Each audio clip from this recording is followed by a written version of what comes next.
Good morning. Thank you for joining us. First up this morning is Mech, the New Transformers, being presented by David Kleeman, Senior Vice President, Global Trends at Dubit. David? Good morning, and thanks for coming out so early for the first of the Toy Fair University sessions. I'm thrilled to be back at Toy Fair University speaking, and I really want to thank the Toy Association for having Dubit back. I'm going to be talking about, it's called Mech, the New Transformers, but really I think what you're going to get from this is about why children's avatars in UGC games, social games, are so important to them right now, and what the possibilities are for toy companies to bring their IP, their brands into those platforms. Let me give you just a very quick overview of Dubit, just so that you know what perspective I'm speaking from. We're kind of a two-part company. We turned 25 2 weeks ago, and it was started by the youngest board of directors ever, still in the Guinness Book of World Record, a group of teenagers. We're a two-part company. We are half research and strategy consultancy around kids, media, entertainment, and technology, and half game studio, and primarily a Roblox studio. So you can see that when I'm speaking today, I'm coming really from both those perspectives, that are the research we bring to it, and also what we've learned from building games for young people.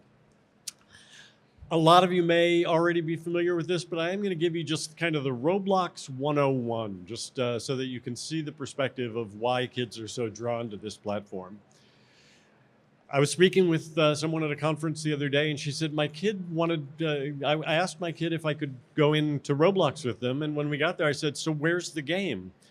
Not realizing that Roblox is not a game, it's millions of games. There are roughly 9 million games on the platform right now. Roblox, the company, doesn't make anything except for the platform. They build the technology and they manage the economy. They don't make any of the games. They are all done by users, and by users, I mean both a 7-year-old kid, because it's simple enough that a 7-year-old could build a very simple game, and professional studios like ours. So everything in between. We're hiring a lot of 18, 19, 20-year-old game builders who started when they were 12 and are now professional quality. All the games on the platform are free, but you can buy and spend Robux on the platform, and developers or companies can earn Robux and convert them into either cash or reinvest them in the games. So that's going to become important for how you bring your toys, your toy company, into Roblox. It is massive. These figures actually are now a little bit old. They've come out with their full year 2024 figures, and they're actually even bigger than they look here. Imagine 12 million concurrent players on the platform at once, spending 628,000 person years per month in the game. Now, 58% of the players are under 16, which means you've got your great kid audience for toys there. But that means 42% of your audience is over 16, which means if you're in the kidult space, you may find opportunities there for your action figures, your toys, your games. If you haven't intersected with Roblox for a while, you might have this in mind as what an avatar looks like in the game. This is what they looked like early on in the company's history. They were blocky, they were blobby, they weren't very interesting, they weren't very much differentiated. Here's what they look like now. That one at the bottom left there, that's Kendrick Lamar in Roblox. But you can see that you can build almost anything, clothing, accessories, hair, features, and now you can even swap out body parts, and that's going to become important with the Mech theme. And what that enables is personalization through self-expression, from everything from, I want this to look just like me in real life, to I want this to look completely otherworldly. 45% of the respondents to their fashion survey said they patterned their character after fantasy characters, really opening up a world for the toy companies. Why are they doing this? Why is it so important? Well, let's look at how often the young people who play Roblox change their clothes, as it were. 165 billion times in the first 3 quarters of 2023, and almost 2 billion distinct digital fashion items were sold during that time. And if you look at this picture, it may be a little small as you're sitting in the audience, but you can see that there's everything there, from a bear suit to a more traditional clothing to a duck suit. You can really, the people who are creating for Roblox are just building all different kinds of things for it. They're virtual items, but they really can bring in revenue. When the final figures come up for 2024, it looks like it's going to be about $780 billion spent on the platform for clothing, accessories, body parts, and things like that. And I love this figure that Roblox made more from fashion than Dolce & Gabbana in that period. And coming up within the next couple of weeks, I would think, is a Roblox connection to Shopify, so that if you have a Shopify store for your toys, for your clothes, for your products, for your brand, and you have them in Roblox, young people can go straight from, over 13, I shouldn't say young people, over 13s can go straight from Roblox into Shopify in order to buy the physical item that goes with their digital item. I love this set of pictures. You've got the little kid who is dressed as Bumblebee from Transformers. You've got the Roblox figure in the bottom right, and you've got the toy in the upper right. Gamers use their avatars to express their identity, to show their personas. This is why they change clothes so often, is you may come home from school and want to be someone completely different in the afternoon with the people you're playing with in the game from who you play with on the weekends. And so you have different outfits that you change for different moods and different moments. You can wear items from one game almost always into any of the games on the platform. So once you buy an item, once someone puts your brand on their t-shirt, they can wear it across the 9 million games of Roblox. We talk to a lot of teens. They say they are likely to buy things that come from known fashion brands. I don't see any reason why they wouldn't equally want to express their fandom for their favorite toy. So I titled the talk about Mech because this is one of the rising areas in it. And given the amount of robotic toys, action figures, and so forth that you see here at Toy Fair, I thought it was really important to point out the possibilities here. You can now swap in and out any different body part with your avatar. And we find in talking to kids that Mech is one of the most popular body forms that they want to take, because it's an expression of power, it's an expression of fantasy, but also in a lot of cases they want to look like their favorite toys or television characters from anime, from manga, and so forth. So it's really about self-expression more than it is about, per se, fashion. So what does this all mean for toy companies? I'm fascinated by this flywheel that you can see on the left, the packaged toy of Mech, essentially a transformer, a Mech character. On the right, you see how that character appears in Roblox. In the middle there is a code that goes on that package that's on the left, on that toy package, that allows you to get the character that you bought in the store in physical form inside the game.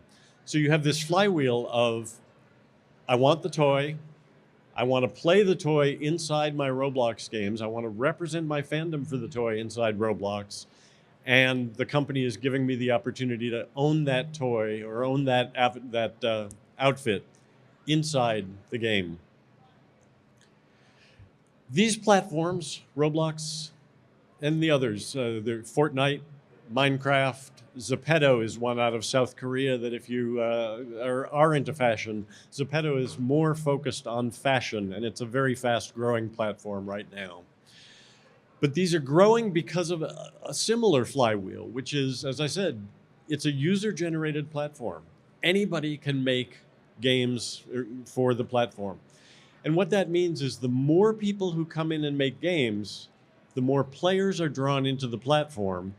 The more players in the platform, the more they spend on game passes, on clothes, on accessories, on body parts. And the more they spend, the more creators are drawn in to build for Roblox. The other thing is I've got it labeled as niche is now.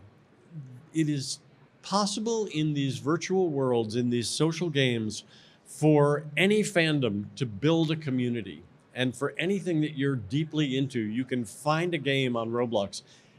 If you have IP, you might want to go and look at Roblox and see if your IP is already in there, because since it's a user-generated platform, we found there was a time, this was maybe a year ago, now Lego is in there officially, but there was a time when there were 2,000 Lego games on Roblox, none of them created by Lego.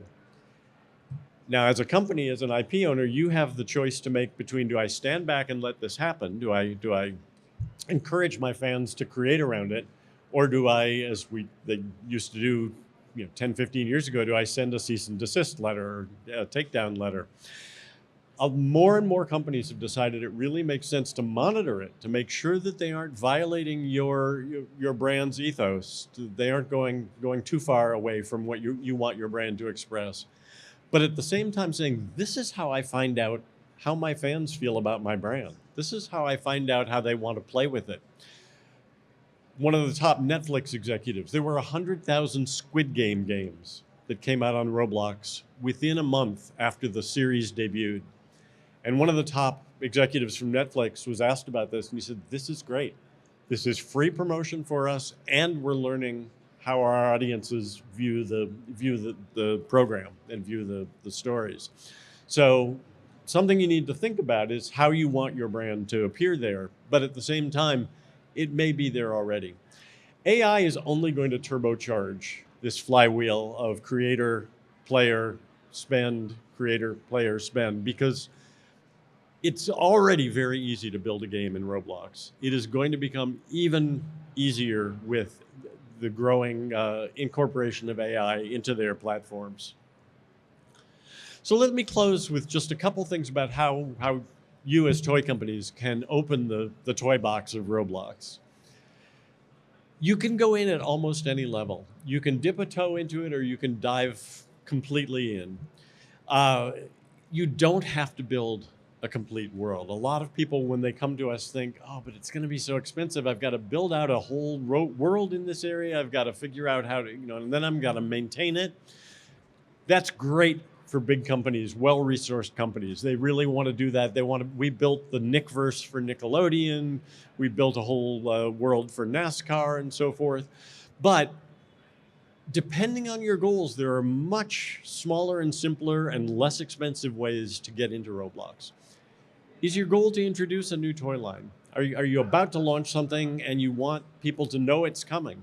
We built a world once for someone who had a new television program with an IP that no one had ever heard of before. And he thought, how are people ever going to find this? We built a small Roblox world, just basically a place to go and explore the main world of the IP. And in the course of a weekend, we had tens of thousands of players who started making YouTube videos saying, I've never seen this before. Where does this come from? And so they were doing the promotion for the IP with essentially no lift from the owners themselves. Maybe you've got a program, maybe you've got a toy that's already got some success, but you want people to know more about it. Maybe you just want your fans to be able to play in a virtual space with your toys before they go out and buy it, or even, as I showed before, play in physical space and play in virtual space. Nerf is all over Roblox right now. It's a great brand for Roblox. Maybe you want to do something with the toy that you can't do in the physical world, but that works in a virtual space. Defy the laws of gravity, defy the laws of physics. Or maybe you just want a place where the fans of your toy, of your brand, of your IP can come and find each other, play in community, have fun together. The other question is, are you looking for something long-term or just something very temporary?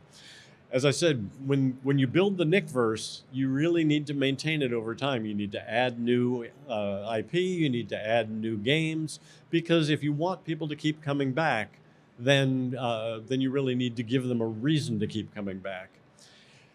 On the other hand, there are ways to do this that, as I mentioned with the television program, just lead up for a couple weeks or a weekend even to something that's going to launch. And then obviously the question is, what's your budget? So let me just show you this last slide. Let me show you the kind of span of what you can do with it. Over on the less expensive, less heavy lift side, you've got merchandise. The idea of just putting your t-shirt, your brand on a t-shirt, putting your brand on a hat, putting your brand on any of these things that kids are buying to wear inside Roblox. Get your brand known across the entire platform. Digital physical twins. I showed you the robotic toy. That you can have a toy in the virtual world as well as in the physical world. Less costly, a little bit more than just putting your brand onto a t-shirt or something. Product integration, putting your product into a successful game. This and Popular Game Takeover are probably where we are spending the most time with brands right now. They don't want to build an entire world, but here's an example for you. The game Fashion Famous. We worked with a brand called Kickers, shoe company that was trying to sort of revive its name, revive its line before the school year started. And we put them into Fashion Famous. In the course of 3 weeks, 25 million Kickers items were chosen by young people playing this game. That's essentially you go shopping and then you do a fashion show, and the game recycles every 6 minutes. So you have new fashion show and new opportunity to choose an outfit every 6 minutes. 25 million. So that's more like a Popular Game Takeover. Product integration would be a little more subtle, putting your product into the flow of a game. And then finally, there's the bespoke world. We're building an entire world solely devoted to your IP, solely devoted to your brand and toys. That's it from me. 2 things. One is I am happy to share the deck with anyone who would like to send me an email. It's right there on the slide, or give me a business card afterward.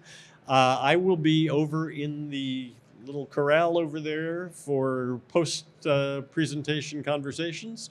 So thank you very much for the opportunity to come and speak with you, and I look forward to talking with you more.